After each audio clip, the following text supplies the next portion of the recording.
Hello, and welcome to F1 Into the Barrier with me, George Close, reviewing the Belgian Grand Prix. The Marshals, another very interesting race.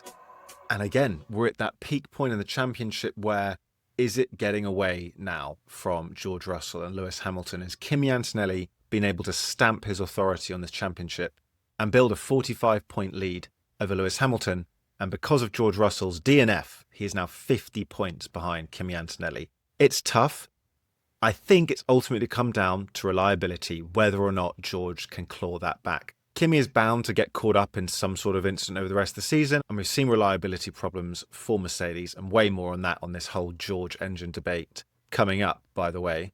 But I think that's it, really. And whether or not Lewis can mount a charge, I think probably not. We've seen Charles Leclerc coming off the win in Silverstone, and now another very strong weekend in Spa. And they're not going to prefer Lewis Hamilton over Charles Leclerc at Ferrari. I don't think they want to do that while both are still mathematically in the championship. I think they're more interested in the constructors' battle. And also, even if they were to prefer one over the other, it isn't what Ferrari need, because what they actually need is just to take points of Kimi Antonelli. And it looked like at this weekend, Charles Leclerc, with some fortune around the virtual safety car, the second virtual safety car, he would be the one that would be able to do that. Virtual safety car aside, though, you have to say the Mercedes definitely was the stronger car. Now, let's look in qualifying. Kimi gets a fantastic pole. George is struggling, I think, both with the car, I think with his own abilities this year. But more than that, I think if you're unsettled in the car, and he is very unsettled about this power differential that he seems to be insistent Mercedes have acknowledged between his and Kimi Antonelli. Now, very weird. Corinne Shanlock's asking for all sorts of inquisitions on George's behalf and saying he's really got to get to the bottom of this. But it is very curious. I think Kimi Antonelli's now going to win the championship. I think that much sorted, and he deserves to. He's been very consistent. He's been very quick. And yeah, he's shown both on the Saturday and the Sunday he's got what it takes. And he is able to get past cars when he needs to. Maybe he had a little bit of help from Valtteri Bottas when he held up Charles a little bit. However, I think ultimately he would have got that pass done and would have won the race regardless. Other interesting thoughts from the race, Max Verstappen, whilst he is moaning a lot, I think is finding some rhythm again. Yes, he had Isack Hadjar give him the toe, which boosted him in qualifying. We've seen that from a lot of Red Bull second drivers before. And then Isack Hadjar started from the back of the grid and did his double pit stop strategy, pitted on lap 1, lap 2, and then managed to end up recovering to 6th, which is impressive, although must be said the difference between the top 6 at the moment and the rest of the pack is huge. There is a cliff edge. So you would expect him to be able to do that, and particularly with the safety car and the virtual safety cars, that was definitely on the cards. But it was a good strategy. You've got to applaud Red Bull for doing so, and ultimately Hadjar did manage to get the passes done.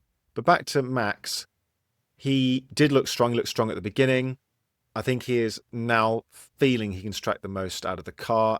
And if he doesn't have the Macarena wing to worry about, which is putting him to the wall at very high G-force, I think we'll start to see him improve over the course of the year. And that, again, makes it even harder for the likes of George Russell and the Ferraris to make a difference because you have the Max dynamic.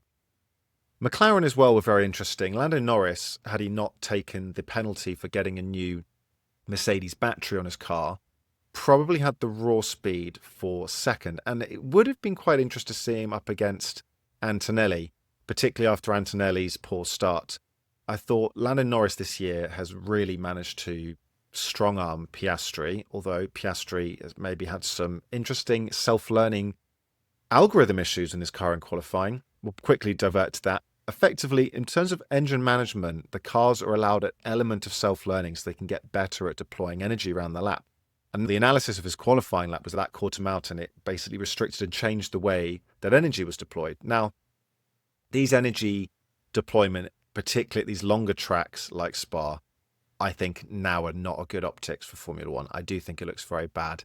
And hopefully they've got to do as much as they can to change it, because only having 540 horsepower around Spa at sections, which is less than a Formula 2 car that has about 620, doesn't look very good, doesn't sound very good, and isn't very exciting for the drivers. So they've got to change that.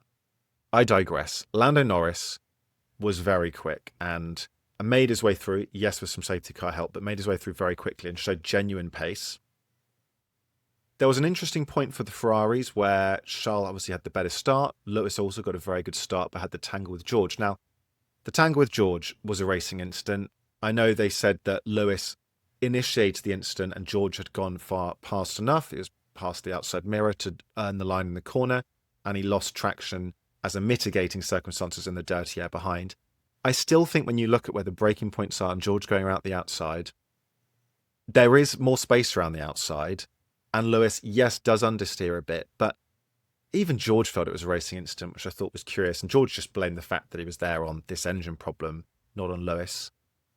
If on balance, it was the understeer from Lewis is more of a contributing factor, but I think most people seem to agree that was a racing incident. And very bizarrely, the one between Oscar Piastri, who then lost significant time as a result, tenths a lap, 3 or 4 tenths a lap after Charles squeezed him. You could even see Charles' face in the cool-down room. Really, he knew he got lucky with that one.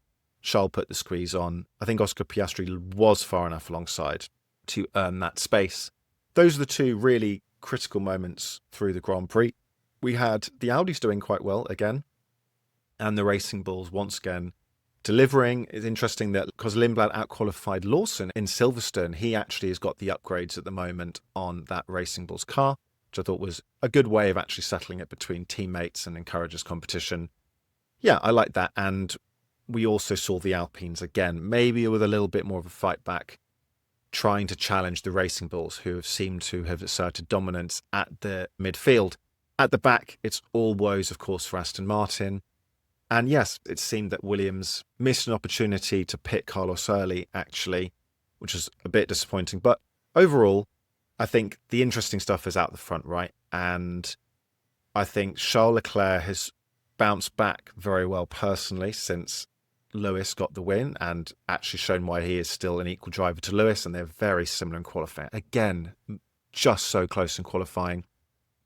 And Lando Norris, as reigning world champion, is starting to show some authority against Piastri, who, yeah, there are troubles coming his way. It doesn't help when you have collisions, but those are dynamics which are all very interesting because I think it seals the championship. I think a resurgent Lando Norris and a resurgent Max Verstappen, I'm not saying they're necessarily going to take race wins. They might do. I think there's opportunities there, particularly with incidents or rain, but makes it that much harder for George Russell and Lewis Hamilton, realistically the two drivers closest in the championship, to mount any sort of challenge to Kimi Antonelli. And I think, Marshals, we will call it there for the Spa Grand Prix. I hope you have a very good weekend, and I'll see you next time out in Hungary.